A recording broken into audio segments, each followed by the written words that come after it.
Кыргыз элим, кыргыздын жерлери чет элдиктерге момундай дипломат акчаларгачы быр эле кетип атат.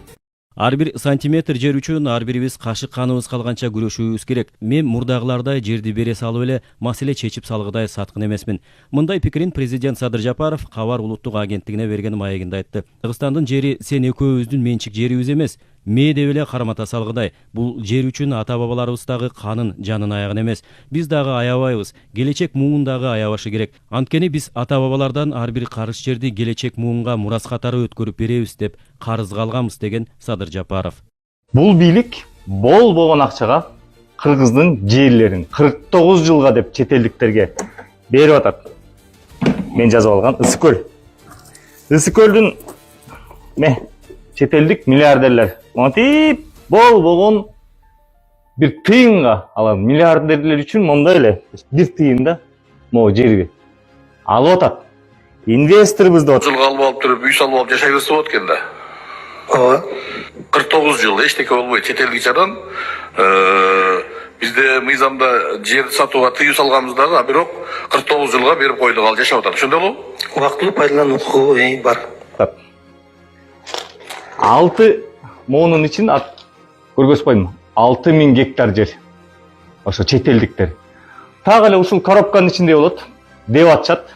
Өздөрү айтып атат, бийлик өзү айтып атат. 6000 гектар территориянын Анан булар бул коробканын ичинде болгон жана акча жүгүртүү, тигиндей, мындай, кыскасы ыплас, мыплас, аягында казинода болобу, бир аракетте болобу иш жасап. Макул, ии дейин.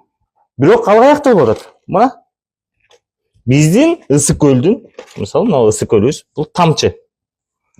Тамчыда мондай болот. Кыргыздын жеринин ичинде өзүнчө бир мамлекет болуп атат.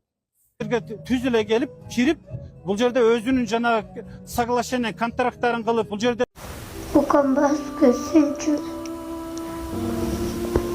Мен укамбас алган үчүн акча таппай атабыз. Эшикте чуркап жүрсүнчү бул дагы.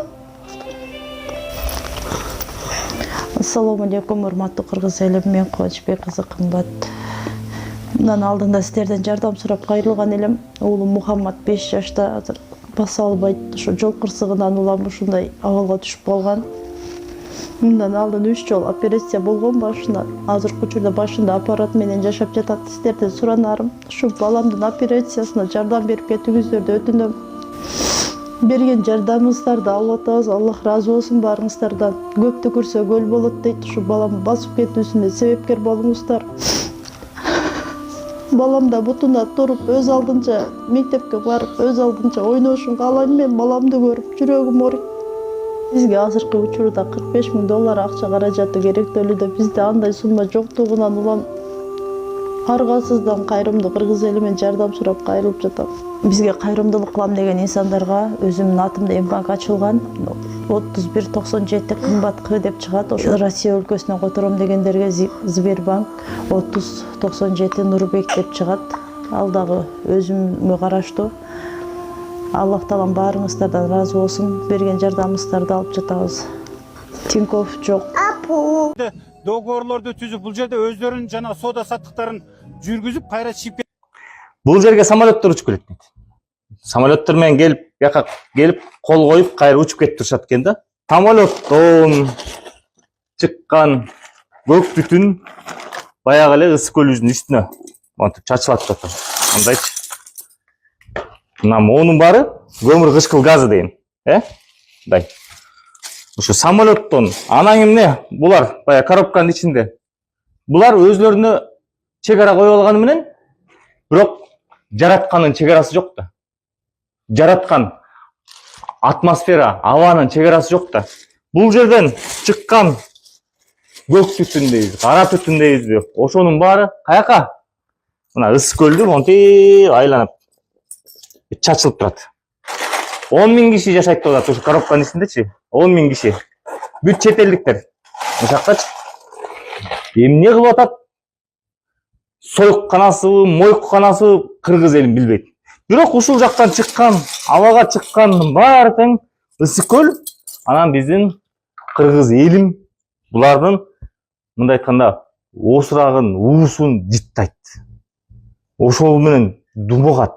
Ошо менен жанагы айтып атам. Ар кандай оорулар. Эми бул жер мына бул жерди коюп койдум. Бул Ысык көлүбүздүн чыгыш жагы.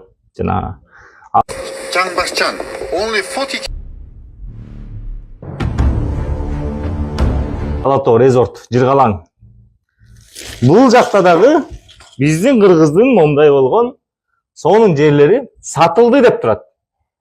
Мен сурап атам, кимге сатылды? Кимге? Могу биздин кыргыздын ата бабадан калган аманат кимге сатылды? Бийлик Садыр Жапаров өзүмдү өзүм билем, өтүгүмдү төргө элем деп, мына ушу Ысык көлдүн кулунубуз деп коюшат.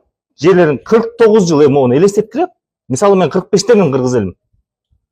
Ошондо мен 90-100гө, Садыр Жапаров 49 жылдан каякта болот? Башы да оорубайт. Ал укум тукум менен Кыргызстандан кетип калат. Эмне Акаев кетип калган жокпу? Бакиев кетип калган жокпу? Болду, көчүрүп алып кетип калат. Ушул жерлерде моунун баарын жыттап, жери жок, ким калат? Кыргыз элим калат да. Калса да жакшы. Булар бүгүн 6000 гектарды берип атса, эртең 8000 гектарды беребиз дейт. Бүрсү күнү Ысык көлүбүздүн баарын биротоло монтуп туруп, мына монтуп туруп, түйүнчөктү түйүп туруп, ошо чет мамлекеттерге монтуп карматат. Кыргыз элим. Ата баба ушул үчүн эмне деген кан жанын берип жүрдү эле. Тиги Манастан бери айланайын Бейжиңге чейин эмне согушуп жүрдү эле. Ар жакта тиги көлдүн түштүк тарабында Барсконон түз эле Кытайга жол ачып атат дейт. Түз эле. Ушул күнгө чейин кандай ойгонолук да. Ойлонолук. Бул Ысык көлдүн түйүнчөгү. Бул бир эле область. Мен мисал кылып атам мына. Бир эле область, мына түйүнчөк акчага, бул бийлик акчага берип атат. Ал эми андан башка 6 дубан бар. Ош Баткен, алардын баары эле монтуп не, ушул сатып, бул Садыр Жапаров көтөрүп алып чыгып кетеби? Өнүгүү деген бул кыргыз жери, кыргыздын жап-жашыл жерлери. Булганбай, кирдебей, соп-сонун болуп турганы. Биздин келечегибизге ошондой жер керек. Дүйнө эли азыр ушундай биздин кыргыз жеринде болгон жаратылышка суусап турат. Таппай жатат.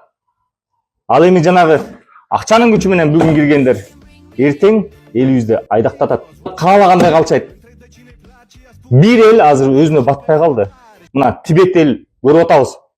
Андан сырткары Палестин эли жок. Көрүп атабыз кыргыз. Акаевдин учурунда үзөңгү куш кетти эле. Бакиевдин учурунда каркыра кетти эле. А булар болсо мондай эле түйүнчөктү түйүп туруп эле берип атышпайбы? Деп эле. Урматтуу туугандар, мен кыргызмын. Менин жүрөгүм кыргыз деп согот. Менин акылым, оюм кыргыз деп туруп иштейт. Эч качан менин каным башка адамдар деп же болбосо бийлик үчүн сокпойт. Ана бул ишин патриоттуулугун, өзүнүн элдигин мындай бир кыргыздын духун аябай жакшы алып жүрөт экен да. Ушунчалык ыраазы болобуз. Мамлекетибизди күчтүү кылатырган убакыт келди туугандар. Урматтуу эл, алдыңарга келдим. Мына момундай кылабыз. Спортду өнүктүрөбүз, чек араны бекитебиз, армияны күчтөнтөбүз, таасирлүү күчкө айланабыз Орто Азияда деп шардана кылып, жар салып, канчабек Ташиев өзүнүн саясий эркин да көрбөстү. Президенттин саясий эркин ишке ашыра алды. Мамлекетибиз тартиптүү болуп туруп, алдыга өнүгө турган болуп калыш керек. Ушу Кыргызстандагы тартипти сактоого тикеден тике Канчабектин салымы бар. Кыргыз деген улуу атты сактап калыш дагы биздин колубузда. Ошону өндүрүп эртең кийинки муундарга өткүзүп бериш дагы биздин колубузда. Кыргызстаныбыз бир муштум болуп, ынтымак болуп, бири-бирине жөлөк таяк болуп гана өнүгүп өсөбүз. Бир регион өсүп кетип, экинчи регион калып кетпейт. Биз эч качан кыргыздар араб болуп кетпейбиз. Биз эч качан кыргыздар орус болуп кетпейбиз. Кыргыздар кыргыз боюн калабыз. Кыргыз деген улуу журт, кыргыз деген улуу эл. Кудай буйрса, алдыга чыгууга биз мына мамлекет ичинде шарт түзөбүз мына. Кыргыздын калпагын, кыргыздын кызынын Enesinin namusu korkup çıktım. Jana mundan ары dagın korgoy beremin. Kırgızdın özünün geleceği olur. Uşul gelecek saktap kalı bizim kolumuzda. Mıysanımızga mançıdır. Biz karımızı töküyoruz. Ben elimizge Kuday buyursa mehrimizi töküyoruz.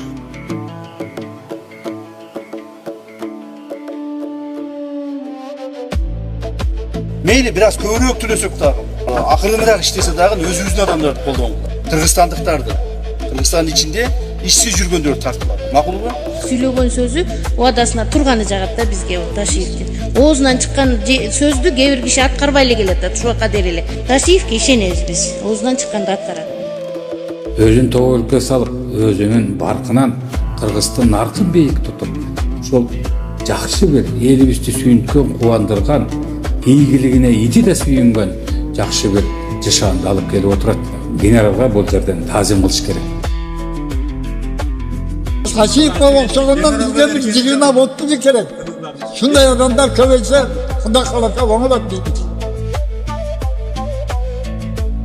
Bu Taşiyev özü Kırgız'ın patriot jigiti de, patriot jigitleri.